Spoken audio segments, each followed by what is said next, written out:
ఎన్నికలు ముగిశాయి. అధికార పీఠం చేతులు మారింది. ఓడిన వారిలో నిరాశ సహజమే. కాని అంతకంటే ముందు ఆత్మ పరిశీలన చాలా అవసరం. ఎందుకంటే ఓటమికి కారణాలు గుర్తించడంతోనే రేపటి ప్రయాణం మొదలవుతుంది. పదుల సంఖ్యలో పథకాలు ఇచ్చుండొచ్చు. మేనిఫెస్టోలో 99% అమలు చేశామని నమ్ముండొచ్చు. బటన్ నొక్కి లక్షల కోట్లు నిమిషాల్లో పంపిణీ చేసుండొచ్చు. ఇంకా చాలా చాలా చేశామనే నమ్మకంలో ఉండి ఉండొచ్చు. కానీ ఇన్ని చేసినా చివరకు ఓడిపోయారనేది కూడా నిజమే. ఇప్పుడా ఓటమిని ఒప్పుకొని తప్పుల్ని సమీక్షించుకోవాల్సిందే. ఎందుకంటే అధికారంలో ఉన్నప్పుడు ఏం చేసినా ఏం చెయ్యకున్నా అంతిమంగా జనం ఏ తీర్పిచ్చారనేదే కీలకం. ఆ తీర్పు వెనుకున్న కారణాలు గుర్తించడమే పరిణితి. కాని ఓటమికి కారణాలను వైసీపీ గుర్తించలేకపోతోందా? జనం అంతెత్తు నుండి నేల మీదకు ఎలా పడేశారో నేతలకు అర్థం కావడం లేదా? కానీ ఈ విషయంలో వైసీపీ ధోరణి ఎలా ఉంది? అసలు వైసీపీ ఎందుకు ఓడింది?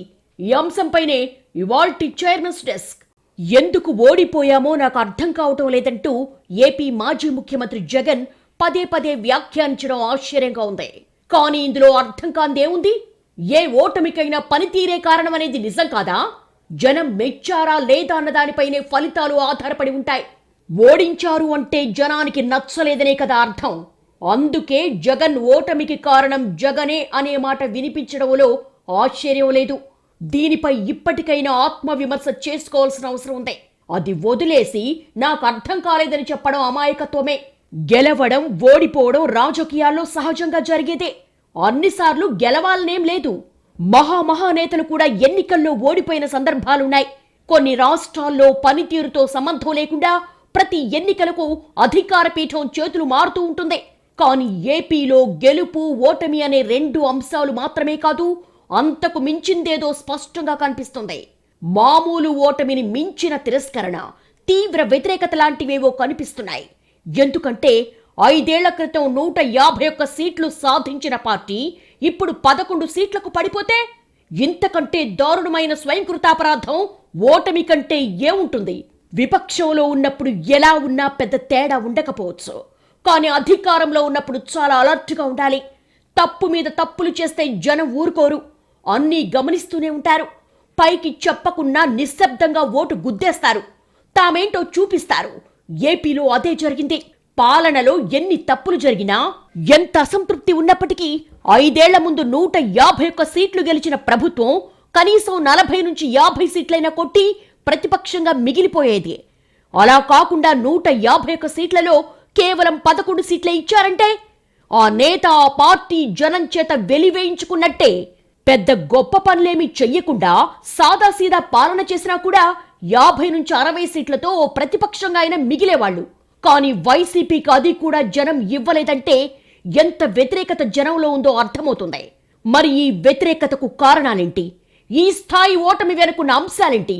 ఇదే వైసీపీ స్పష్టంగా చూడాల్సిన అంశం.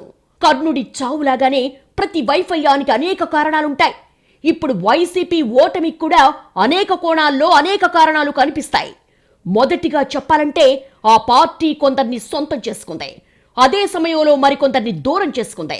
వైసీపీ సంక్షేమమే అసలైన అభివృద్ధి అని చెప్పుకోవచ్చు. సామాజిక న్యాయమని సమర్థించుకోవచ్చు. కానీ నిర్వచనాలు ఎలా ఉన్నా ప్రజలు ప్రభుత్వాన్ని ఎలా అర్థం చేసుకున్నారనేదే కీలకం. అందరికీ చెందాల్సిన ప్రభుత్వం కొందరికే పరిమితమైంది. ఇది నిజం. కేవలం ఓ వర్గానికో ఓ కులానికో కాదు. రాష్ట్రంలో ప్రతి వాడికి గవర్నెన్స్ ఇవ్వాలి. పేదవాడి నుండి నిరుపేద వరకు అందరికీ పాలన అందాలి. కానీ ప్రభుత్వాధినేతే ఫలానా కులం వాళ్ళు నా వాళ్ళు, ఆ కులం వాళ్ళు నా వాళ్ళు కాదు, ఆ వర్గం వాళ్ళు నా వాళ్ళు, మరో వర్గం వాళ్ళు నా వాళ్ళు కాదు అని సమాజాన్ని విడదీయడం, రాష్ట్రంలో జనం మధ్య విభజన రేఖలు గీయడం అత్యంత ప్రమాదకరం. దాని ఫలితమే రాష్ట్రంలో వైసీపీ ఓటమి. పరిపాలన ఓ వర్గానికో ఓ ప్రాంతానికో కొన్ని కులాలకు మాత్రమే పరిమితం అయిపోకూడదు. ఓటు వేసేవాళ్లు నా వాళ్ళు, ఓటు వేయని వాళ్ళు నా వాళ్ళు కాదు అనే భావన పాలకులకు ఉండకూడదు. పాలకుడు ఎప్పుడూ కొందరివాడు కాదు, అందరివాడు కావాలి. అందరికీ అందుబాటులో ఉండాలి. కానీ ఇక్కడే వైసీపీ ప్రభుత్వం అడుగులు పక్కకు పడ్డాయి. దాని ఫలితం జనాభాలో సగం మంది దూరమయ్యారు. తెలుగు రాష్ట్రాల్లో మధ్యతరగతి వాళ్ళు పెరుగుతున్నారు. బిలో మిడిల్ క్లాస్ ఒక అడుగు ముందుకేసి మిడిల్ క్లాస్ గా మారుతున్నారు. మధ్యతరగతి వర్గం సమాజంలో పెరుగుతోంది. అన్ని కులాల్లో ఇది జరుగుతోంది. ఆ వర్గాన్ని పూర్తిగా వదిలేసి ఏ పార్టీ గాని ఏ నాయకుడు గాని పాలన చెయ్యలేడు. కాని జగన్ మధ్యతరగతిని పూర్తిగా వదిలేశాడు. ఓటమికి అది కూడా ఓ కారణమే. పేదలకు ప్రాధాన్యత ఇవ్వాల్సిందే. అది కూడా భారత్ లాంటి దేశంలో ఎవ్వరూ కాదలేని అంశం. సామాజికంగా వెనుకబడి ఆర్థికంగా ఎలాంటి దన్ను లేని వాళ్ల కోసం ప్రత్యేక పథకాలు అమలు కావాల్సిందే. కానీ మధ్యతరగతి సంగతేంటి? వాళ్ళు ఇక్కడి జనమే. వాళ్లకు అవసరాలుంటాయి. వాళ్లకు ప్రభుత్వం చేయాల్సింది చాలానే ఉంటుంది. కానీ జనం సొమ్ము మొత్తం ఒక వర్గానికే పెట్టేస్తున్నారన్న అభిప్రాయం పెరిగింది. వాళ్ల ఓట్లను నమ్ముకొని వాళ్లకే దోచిపెడుతున్నారు. మిగిలిన వర్గాలను పూర్తిగా నిర్లక్ష్యం చేశారనే విమర్శ జనంలో బాగా వినిపించింది. ఎవరు ఓట్లేస్తారో వాళ్లకే పథకాలు స్కీములు అన్నమాట జనంలోకి వెళ్లిపోయింది. ప్రజల్ని ఇలా విభజించి చూడడం ఖచ్చితంగా అన్యాయమే. ఇది మొన్నటి ఎన్నికల్లో చాలా స్పష్టంగా కనిపించింది. సమాజంలో ప్రతి వాడికి పని కల్పించాలి. జనానికి డబ్బులిచ్చి ఇంట్లో కూర్చోబెడతానంటే అది ఎంతకాలం? ఇది ఏ రకమైన అభివృద్ధి చెందిన సమాజం అవుతుంది? సామాజిక వర్గాలుగా జనాన్ని విడగొట్టడం ఎలా కరెక్ట్ అవుతుంది? ఇప్పటికైనా దీనిపై ఆత్మ పరిశీలన చేసుకోవాల్సిన అవసరం ఎంతైనా ఉంది. అది వదిలేసి జగన్ ఇదంతా ఫస్ట్ హాఫ్ మాత్రమే, సెకండ్ హాఫ్ లో మనమేంటో చూపిస్తామని నాయకులతో అనడం ఎంతవరకు కరెక్ట్? జగన్ ఏపీలో పాలనా వ్యవహారాలను పూర్తిగా వదిలేశారు. జనానికి కేవలం డబ్బులిస్తే చాలు అదే పాలన అనుకున్నారు. ఉదయం లేచిన దగ్గర నుంచి నేను డబ్బులిస్తున్నా అని చెప్పడం ద్వారా చివరకు వైసీపీ పాలనంటే డబ్బులివ్వడం తప్ప మరేదీ లేదు అనిపించుకున్నారు. ఆర్థికంగా భరోసా ఇచ్చి జనానికి మేలు చేయడం ఎంత ముఖ్యమో అంతే ముఖ్యమైన పనులు కూడా జనానికి చెయ్యాల్సినవి ఉంటాయని గుర్తించకపోతే ఎలా? అంటే పాలన పూర్తిగా గాలి కొదిలేశారు. ఒక సిస్టమ్ లేకుండా పోయింది. సీఎం ఆఫీసు, కలెక్టర్లు, ఎంఆర్ఓలు, మండల గ్రామస్థాయి అధికారులు ఇలా వివిధ స్థాయిల్లో జరగాల్సిన పాలన ఎక్కడికక్కడ కుంటుపడింది. పాలకుడు తాను ఓ వర్గానికే ప్రతినిధిని కాదు, అన్ని వర్గాలకు ప్రతినిధిని అన్న విషయాన్ని గుర్తించి పాలనలో పరిణితి చూపాలి కదా. కానీ వైసీపీ సర్కారు ఇక్కడే అడ్డంగా విఫలమైంది. కొందరికి చేరువయ్యే ప్రయత్నంలో అందరికీ దూరమైంది. చివరకు ఊహించనంత పరాజయాన్ని మూటగట్టుకుంది. వైసీపీ ఓటమికి మరో కారణం ఆ పార్టీ పొలిటికల్ వ్యవస్థ నిర్వీర్యం కావడం. ఏ రాజకీయ పార్టీకైనా ఎమ్మెల్యేల నుంచి కింది స్థాయి నేతల వరకు జనంతో మమేకమై ఉండాలి. జనం కష్టాలు ప్రత్యక్షంగా తెలుసుకోవాలి. వీలైతే అప్పటికప్పుడు పరిష్కరించాలి. ప్రజలకు ప్రభుత్వానికి మధ్య వారధిలా పార్టీ ఉండాలి. కానీ ఏపీలో వాలంటీర్స్ వ్యవస్థను ఏర్పాటు చేసింది వైసీపీ. ఈ వ్యవస్థ అన్ని సంక్షేమ పథకాలు డోర్ డెలివరీ చేసుండొచ్చు, జనానికి అవసరమైన అన్ని పనులు చేసి పెట్టుండొచ్చు. కానీ దానివల్ల రాజకీయంగా ఆ పార్టీకి ఒరిగేదేంటి? స్థానిక వైసీపీ నేతకు ఓ వాలంటీర్ ప్రత్యామ్నాయం కాదు కదా. వాలంటీర్లే తనకు ఓట్లే ఇస్తారని బలంగా నమ్మారు. కానీ వాలంటీర్లు రాష్ట్రంలో ఉన్న అన్ని వర్గాలకు ప్రతినిధి కాదు. ప్రభుత్వానికి, ప్రభుత్వం నుంచి లబ్ధి పొందిన వారికి మాత్రమే మధ్యవర్తి. అందువల్ల ప్రతివారితో వాలంటీర్ ఓటు వేయించలేడు. ఆ కెపాసిటీ వారికి ఉండదు. వాలంటీర్కు ప్రాధాన్యతిచ్చి ఎమ్మెల్యేలను, నాయకులను నిర్లక్ష్యం చేయడంతో వైసీపీ పొలిటికల్ సిస్టమే దెబ్బతింది. ఇది ఎన్నికల్లో స్పష్టంగా కనిపించింది. అంటే పార్టీ జనానికి దగ్గర కావలసిన చోట వాలంటీర్లను పెట్టి పార్టీ పొలిటికల్ సిస్టమ్ను పూర్తిగా నిర్వీర్యం చేశారు జగన్. తాను చేసే పనుల ద్వారా పార్టీ బలోపేతం కావాల్సింది పోయి క్షేత్రస్థాయిలో పార్టీ బలహీనం కావడం జరిగింది. ఇప్పుడు వైసీపీ మాజీలు కొందరు నోరు విప్పుతున్నారు. మాకు చెయ్యడానికి పని లేకుండా పోయిందని, ఎలాంటి ప్రాధాన్యత లేకుండా పోయిందని ఇప్పుడు పార్టీపై మండిపడుతున్నారు. జగన్ ఎమ్మెల్యేలను కలవకపోవడం, వాళ్ల సమస్యలను పట్టించుకోకపోవడం కూడా పార్టీలో అసంతృప్తికి కారణమే. ఎమ్మెల్యేలను కలిస్తే డిమాండ్లు పెడతారనో, లోకల్ పంచాయతీలు తమ ముందు పెట్టి తలనొప్పులు సృష్టిస్తారనో భావించుండొచ్చు. కానీ నాయకుడు ఖచ్చితంగా తన వాళ్లను కలవాలి, వాళ్ల సమస్యలు వినాలి, చెయ్యగలిగినంత చెయ్యాలి. తప్పించుకుంటే సమస్య పరిష్కారం అటుంచి ముందు నాయకుడిపైన అసంతృప్తి పెరిగిపోతుంది. జగన్ కొన్ని విషయాల్లో వైఎస్ రాజశేఖర రెడ్డి ఫార్ములాను వదిలేసి తన సొంత ఫార్ములాను అమలు చేయడం కూడా ఈ సమస్య కారణం. వైఎస్ ప్రతిరోజు ప్రజల్ని, ఎమ్మెల్యేలను, మంత్రులను కలిసేవారు, సమస్యల్ని అడ్రస్ చేసేవాళ్లు, దరఖాస్తులు స్వీకరించేవారు. 2004-2009 మధ్యకాలంలో సీఎం క్యాంప్ ఆఫీస్ జనంతో, నేతలతో కళకళ్లాడిపోతూ ఉండేది. యాక్టివిటీ కనిపించేది. అది వైఎస్ కు చాలా ప్లస్ పాయింట్ అయింది. 100% సమస్యలన్నీ పరిష్కారం కాకపోయినా కనీసం జననేత తమ సమస్యలు వింటున్నారని జనం, ఎమ్మెల్యేలు భావించేవారు. కానీ ఇక్కడ అలాంటి వాతావరణం లేదు. జనంతో, నేతలతో ఆ కమ్యూనికేషన్ జగన్ మిస్ అయ్యారు. జనాలకు, లీడర్లకు జగన్ అందుబాటులో లేకుండా పోయారు. దీనివల్ల వైసీపీ క్రమంగా బలహీనపడింది.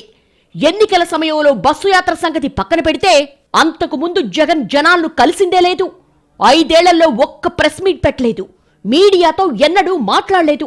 అభివృద్ధి పథకాలు అమలు చేసేటప్పుడు, సంక్షేమ పథకాలు ప్రారంభించేటప్పుడు బటన్ నొక్కడం, స్పీచ్ ఇవ్వడం, ఎదుటి పక్షాన్ని విమర్శించడం తప్ప నేరుగా జనాన్ని, నేతల్ని కలవడం కనిపించలేదు.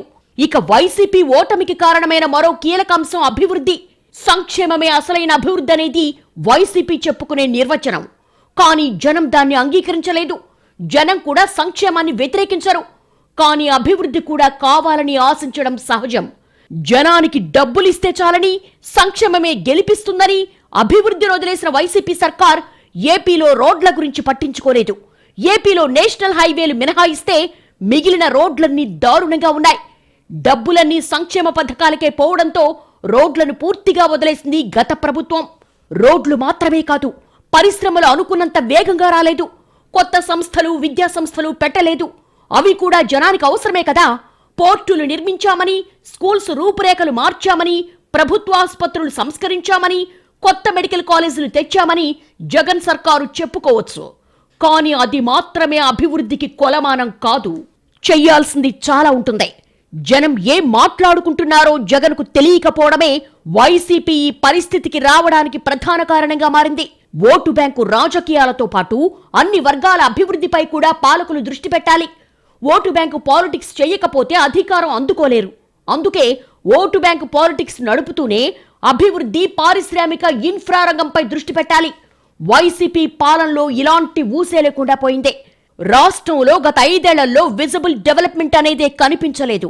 డబ్బులు మొత్తం బటన్ నొక్కే పంపిణీకే సరిపోతే రూపాయి మిగలని పరిస్థితిలో కాంట్రాక్టర్లకు డబ్బులిచ్చే పరిస్థితి లేకుండా పోయింది. ఇతర సంస్థలు, విభాగాల దగ్గరున్న నిధుల్ని కూడా డైవర్ట్ చేసి ప్రభుత్వం వాడేసుకుంది. కేంద్రంలో బీజేపీతో సన్నిహిత సంబంధాలుండి కూడా సంక్షేమానికి డబ్బులు తెచ్చుకున్నారు తప్ప అభివృద్ధి కోసం డబ్బులు తీసుకురాలేకపోయారు. అంతేకాదు, స్టీల్ ప్లాంట్ ప్రైవేటీకరణ అడ్డుకోలేకపోవడం, అదానికి అడ్డగోలుగా ప్రాజెక్టులు కట్టబెట్టడం కూడా వైసీపీ వైఫల్యాలే. అంటే రోడ్లు లేవు, వంతెనలు లేవు, పరిశ్రమలు లేవు, విద్యా సంస్థలు లేవు. దీంతో ఏపీలో అభివృద్ధి జరగడం లేదన్న భావన జనంలోకి బలంగా వెళ్లిపోయింది. జగన్ సర్కారు అందరిదా లేక కొందరిదా అన్న చర్చ జరిగింది అంటే ఓటమికి వేరే కారణాలు వెతకాల్సిన అవసరం ఉందా? ఎందుకంటే సంక్షేమ పథకాలు, స్కీములు ఖచ్చితంగా ఉండాలి. పాలకులు అణగారిన వర్గాలు, పేదల వైపే ఉండాలి, పని చేయాలి. కానీ అదే సమయంలో వాటితో పాటు అందరినీ అడ్రస్ చేయాలి. అభివృద్ధి పథకాలు అమలు చేయాలి. దీర్ఘకాలిక, స్వల్పకాలిక లక్ష్యాలతో పనిచేయాలి. గవర్నెన్స్ అంటే అదే. సమాజంలో అందరినీ, అన్ని సమస్యలను అడ్రస్ చేయగలగడమే గుడ్ గవర్నెన్స్. ప్రజల్ని, ప్రజా సమస్యల్ని అడ్రస్ చేయకపోతే పాలనాలోపం ఉన్నట్టే కదా. వైసీపీ పాలనలో జరిగింది కూడా అదే. అంటే అభివృద్ధిని పక్కన పెట్టడంతో పాటు నా ఎస్సీలు, నా ఎస్టీలు, నా బీసీలు అంటూ కులాల వారీగా జనాన్ని విడగొట్టి తనకు కొందరి ఓట్లు మాత్రమే చాలన్న సంకేతాలిచ్చిన జగన్ తన ఓటమికి తానే కారణమయ్యాడు. బహిరంగంగా వేదికపై కులాల వారీగా జనాన్ని విడగొట్టి మాట్లాడటం ఏ ప్రజాప్రతినిధికైనా తగని పని. కానీ సంక్షేమ పథకాలపై మితిమీరిన నమ్మకంతో జగన్ లబ్ధిదారుల ఓట్లన్నీ తనవే అనుకున్నారు. అదే చివరికి దారుణంగా దెబ్బతీసింది. ప్రభుత్వం ఖచ్చితంగా చేయాల్సిన పనులు కొన్నున్నట్టే వేలు పెట్టకుండా ఉండాల్సిన అంశాలు కూడా ఉంటాయి. ఏపీలో లిక్కర్ విషయంలో ప్రభుత్వం ప్రజల జీవితాల్లోకి దూరిపోవడం చాలా అన్యాయం. ప్రజలు ఏం తినాలో, ఏం తాగాలో ప్రభుత్వమే డిసైడ్ చేస్తే ఇక ప్రజాస్వామ్యానికి విలువెక్కడుంది? ఏపీలో మద్యం అమ్మకాలను కంట్రోల్లో పెట్టుకున్న వైసీపీ దేశంలో దొరికే బ్రాండ్లు రాష్ట్రంలోకి రాకుండా సొంత బ్రాండ్లు క్రియేట్ చేశారు. బూమ్ బూమ్, ప్రెసిడెంట్ మెడల్ లాంటి పేర్లతో లిక్కర్ బ్రాండ్లు సృష్టించి వాటిని ఏపీకి పరిమితం చేసి అధిక రేట్లకు లిక్కర్ అమ్మేశారు. గ్లోబల్ కాలంలో ఏ వస్తువైనా ఎక్కడి నుంచైనా 24 గంటల్లో తెప్పించుకోగల రోజుల్లో మద్యంపై నియంత్రణ పెట్టడం, నాణ్యత లేని లిక్కర్ తప్ప వేరే దారి లేదనేలా చేయడం సరైంది కాదు. లిక్కర్ రాష్ట్రంలో చాలా మందిని ప్రభావితం చేసింది. ఎన్నికల ఫలితాల్లో కనిపించింది కూడా ఇదే. ఇక రాజధాని అంశం కూడా ఏపీలో గట్టిగానే ప్రభావం చూపింది. 3 రాజధానులంటూ ప్రకటించారు. విశాఖను ఎగ్జిక్యూటివ్ క్యాపిటల్ గా ప్రకటించిన జగన్ అక్కడ కూడా పెద్దగా డెవలప్ చేయలేదు. కోర్టులు వ్యతిరేకించినా జనం మాట ఎలా ఉన్నా రాజధాని విషయంలో ఓ స్పష్టత తీసుకురాలేకపోయారు. ప్రభుత్వంలో ఉన్నప్పుడు నిర్ణయాధికారం ఉంటుంది. జనం ఏమనుకున్నా చేసి తీరతాం అనుకోవచ్చు. కానీ 5 ఏళ్ల పాటు వైసీపీ పాలనలో రాజధాని అనే మాటే పెద్ద ప్రశ్నగా మిగిలిపోయింది. ఇది జనాల్లో భారీగానే ప్రభావం చూపింది. జగన్ తాను పథకాలు అమలు చేస్తున్నాను, జనం తన వైపే ఉన్నారని నమ్మారు. కానీ క్షేత్రస్థాయిలో ఏం జరుగుతుందో పట్టించుకోలేదు. కొందరు ఎమ్మెల్యేలపై పెరుగుతున్న వ్యతిరేకతను గమనించుకోలేదు. అధికారం జనానికి మంచి చేయడానికి తప్ప దాన్ని అడ్డు పెట్టుకుని అజమాయిషీ చేయడానికి కాదు అన్న అంశాన్ని కొందరు నేతలు విస్మరించారు.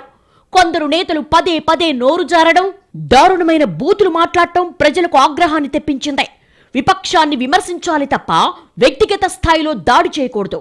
ఏ పార్టీకైనా ఇది వర్తిస్తుంది. వైసీపీ నేతలు ఎదుటి పక్షం నేతలపై కొన్ని సందర్భాల్లో చేసిన కామెంట్లు జనంలో రివర్స్ అయ్యాయి. అదే సమయంలో డాక్టర్ సుధాకర్ను వేధింపులకు గురి చేయడం, దళితుణ్ణి చంపి డోర్ డెలివరీ చేసిన అనంతబాబును పక్కన పెట్టుకోవడం లాంటివేవి జనం పట్టించుకోకుండా ఉండే అంశాలు కానే కావు. నాయకుడు తన కింది వాళ్ల పనితీరుపై ఓ కన్నెయ్యాలి. ఆ తప్పులను కంట్రోల్ చేయాలి, ఆపాలి. లేదంటే మొదటికే మోసం వస్తుంది. జగన్ విషయంలో జరిగింది ఇదే. అటు ఇసుక కొరత అంశం కూడా కీలకంగానే మారింది. ఇది ఏపీలో నిర్మాణాలపై చాలా ప్రభావం చూపింది. మరో పక్క పోలింగ్కు సరిగ్గా 15 రోజుల ముందు TDP social media land titling యాక్ట్ను ముందుకు తెచ్చింది. ఇది కూడా వైసీపీని నిండా ముంచేసింది.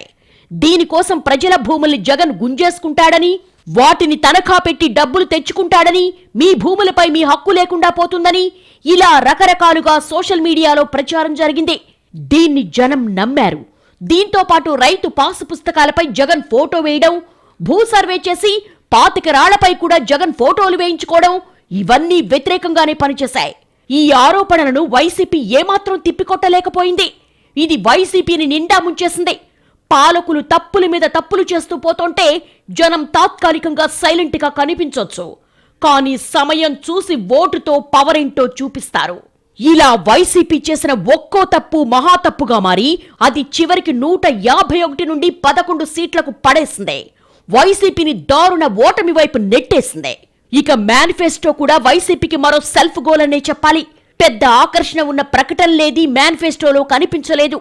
అక్కడికేదో ఆర్థిక క్రమశిక్షణతో ఉన్నట్టు, హామీలు ఇవ్వలేనట్టు వృద్ధాప్య పెన్షన్ను 3500కు పరిమితం చేశారు.